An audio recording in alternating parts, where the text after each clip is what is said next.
Hey there, nice to see you. Good evening. Welcome to the Bronx Buzz. This is BronxNet's program where we talk to reporters, writers, editors, journalists, all different people who are putting stuff out so you can find out what they're thinking about when they write their news stories. And in our first segment, we're going to talk housing with a city limits reporter. In our second segment, we talk to people who put other stuff out. And in this case, it's a jazz duo who's playing regularly in a Bronx restaurant, and we'll talk about that. But right now, let's talk to the senior housing reporter from City Limits. It is Emma Whitford. Nice to see you, Emma. Thanks for joining us. Thanks so much for having me. Yeah, it's great to have you. Just a little background. Now, you had said you started with City Limits just a couple of months ago. A little bit just so people can know who you are. What is your background? How did you get into this nasty journalism business? Yeah. So I started at City Limits in February. Prior to that, I had been working at a legal trade publication called Law 360, where I covered real estate. And I happened to be there spanning the coronavirus pandemic, which was a really troubling but fascinating time to be reporting on the city's housing courts. So starting to cover court closures and executive orders pertaining to evictions really brought me back to my love of covering housing that goes back to an earlier gig I had working at Gothamist prior to its merger with WNYC back in 2014, 2015, 2016. So, Wow. And just one last question before we get into the nuts and bolts of this. yeah, Why do you do this? Well, you said your love for covering housing. What made you say, "Hey, I think I'm going to do this"? I mean, to me, it's just endlessly fascinating. I like fine print. I like wonky stuff. I like interpreting orders and court decisions. But housing really comes back to the people behind the stories, renters. In this job, also, I'm reporting more on people who are unhoused and trying to get apartments. And it feels like such a fundamental part of being a New Yorker is understanding our crazy housing market. So, yeah, it Yeah, just and why, as that former presidential candidate said, why the rent is too damn high. exactly. That is a very good start for what we're talking about. Anyway, let's just get right into it. The most recent thing that you've written, the title is "Advocates Blast New Work Requirement Tucked into the Mayor's Housing Voucher Rule." This is a national issue because obviously it was hotly debated during the last negotiations for the debt limit with the president. The fact that many people believe people getting benefits should like prove some work requirement. Tell us a little bit about what's going on now with the mayor and the city of New York. Yeah, so this is a really interesting one. So on this past Friday, the mayor held a press conference and he signed what's called an emergency rule. And the headline of that rule is he decided to do away with this previously existing rule to access a city voucher called the 90-day rule. I keep saying rule over and over, but with That's the all right. 90-day rule, basically what it used to mean is that if you were an unhoused person living in shelter and you wanted to access a rental voucher funded by the city, then you would have to be in the shelter system for at least 90 days or 3 months before you could access that voucher. Hmm. This has been something that advocates have been calling for the elimination of for a long time. They say, Because look, it's already, oh, go yeah, ahead. you're basically asking somebody to live in bad or more difficult conditions for 90 days before they can get out of it. It's kind of I can understand why they say, well, if the voucher's available, let's just do it. Right. So the mayor held a press conference and he said, we're going to get rid of the 90-day rule. And this was exciting for advocates.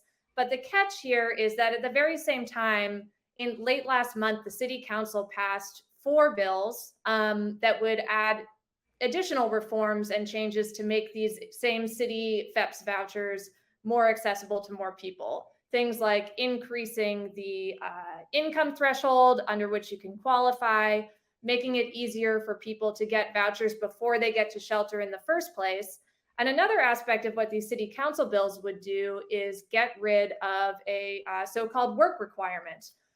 So under currently, families with children and also single adults and adult-only households basically you have to work a certain amount. This has always been the case in order to access these vouchers. Now, in the fine print of this emergency rule that the mayor signed on Friday, it didn't come up during the press conference. But what he did is He first he slipped it said, in there. He slipped it in, huh? yeah. So Wow.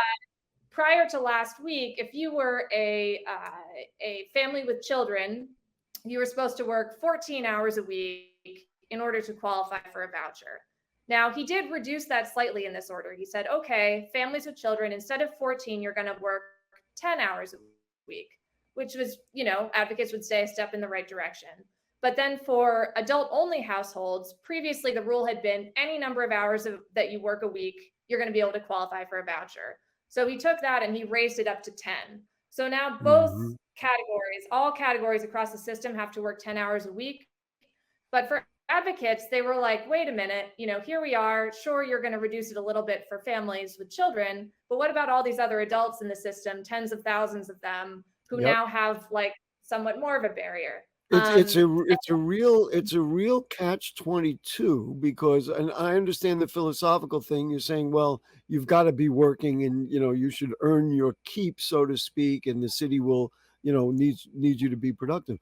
On the other hand, if these people were working and making a living, they might not be in the shelter system to begin with. I Right. mean, it's a real catch-22 kind of balance here. So you describing this as a catch-22, I think that's something I've been hearing from members of the city council. I talked to Purina Sanchez, who's actually a council member from the Bronx. She sponsors the bill that would eliminate the work requirement. And she said, here are people who, probably lost work, and then that's how they ended up in shelter. And then you're stuck in this difficult situation between a rock and a hard place where you're not only looking for housing, you're looking Yeah. for a job, and just everything's compounding. Yeah, so we're at this interesting juncture right now where basically the mayor passed his emergency rule on Friday, but this coming weekend will be 1 month since the city council passed its broader reform package. And there's been a big question, as recently as Friday, the mayor was critical of the larger package. He wouldn't say if he plans to veto it or not, but that's definitely a possibility on the We'll table. see. And if You- he, oh yeah, just to add quickly, if he doesn't take an action, either sign or veto, these bills will just lapse into law after 30 days. Well, So we'll see what so happens. we'll see, and we will read city limits and check what Emma Whitford is writing about, and then we'll find out exactly what's going on. I wanted to ask you, when you wrote about this, this city's chief housing officer left. We do know that the police commissioner left. Are these the kinds of things that we just talked about that frustrate some of the people working in for the mayor in these things? Do you have a sense of why she left? Is it the same kind of thing? I mean, there's a lot of rumors about the police commissioner. What are your thoughts on Jessica Katz leaving her post as chief housing officer? Yeah, so I will say just a slight adjustment on that. She has not left yet. She's planning to leave in July, but That's she true. told actually Fair enough. my predecessor in this role, David Brand, shout out, he's at Gothamist now. He had an exclusive interview with her where she was saying, more or less, she felt like she's accomplished some things and now is her time and she's going to move on. I talked to both advocates and sources. Notice my eyebrows raised when you said that. So there are a few things that came up in my conversations with advocates. Just to take a step back, when Adams took office, there were a lot of unhoused New Yorkers and their allies who told the administration one thing we would love to see is if there were an administration official who had some purview over both housing related agencies and then the agencies that deal with public benefits and housing to sort of marry these two challenges of like addressing our housing needs and then helping unhoused New Yorkers get an apartment in a more cohesive way. The administration did not ultimately do that, but a lot of advocates Hmm. said that Jessica Katz was kind of the next best thing to that. Even though she didn't have DSS and HRA under her purview, people said she really had a mind for problem solving at this juncture where you have people who desperately need things like vouchers. She would get on the phone and help connect people and was kind of a problem solver in that way. Very much focused on the homeless and their need to get into existing apartments.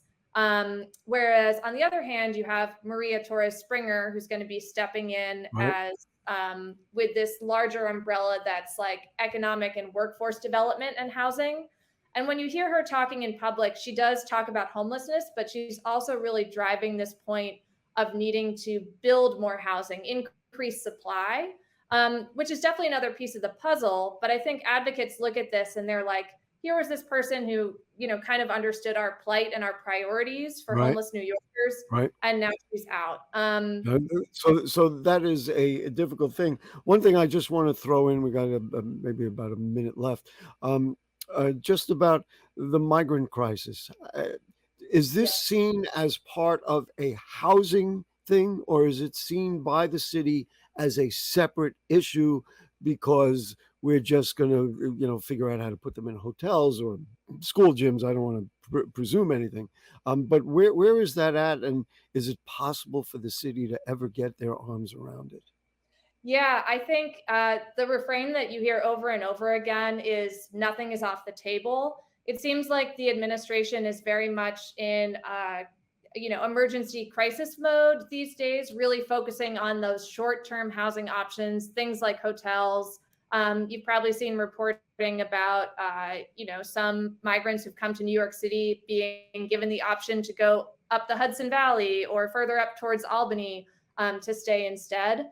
But increasingly, I've been noticing the mayor talking about this possibility of maybe pairing private landlords as a housing option. You see, some critics of the administration, like Council Member Lincoln Ressler, saying we've got these empty NYCHA apartments, we've got these empty supportive housing units. How can those get put to the test? So, Yeah, I'm torn between saying, "Well, there you go," and then also, why can't people who are looking for, people in shelters get those same, like, if we have those same apartments, you know what I mean? It's just, I'm on one hand, I see it as a different issue. On the other hand, looks like the same issue to me. You yeah, know, so one connection there is that if people can move out of shelter, out of the standard shelter into housing, that does free up more room for migrants who might be in a DSS shelter rather than one of these emergency, more temporary locations. So it's right. definitely like a massive challenge that the city's Could working on. could you, I love when I have a reporter on here and I can just say, "So what are you working on next? What's like what are you working on today, or what's coming up? What can we look for from you in city limits?" Yeah, so a huge story that comes to a head every year, every June, and happens to be coming ahead tomorrow is the final Rent Guidelines Board vote happening up Oh, at Hunter College. So last boy. month we got a I sense. I took a deep breath because that's a big one, especially Yeah, with what they've been suggesting that it's gonna be, huge. I mean, the potential yeah. increase is So gonna be large. yeah, we're looking at probably the second year in a row that we've had increases on par with back to sort of the Bloomberg administration. Right? It's very different from during De Blasio. Tenants saw some of their first rent increases in rent freezes in rent Mhm. stabilized housing. So we're probably looking like for something on par with last year, which Which for is how tenants much? could be somewhere between like 2 and 5% on a one Wow. year. Yeah. So we'll see what happens at the vote. Anyway, we do got to run. Emma Whitford from the senior housing reporter from City Limits. Thank you for everything you do. Housing is a big issue, and we appreciate your time in the Bronx Buzz. Thank you so much. It's been great. Great. Okay, we're going to take a short break, and when we come back, we'll switch gears a little bit and do a little jazz music in the Bronx. Don't go away.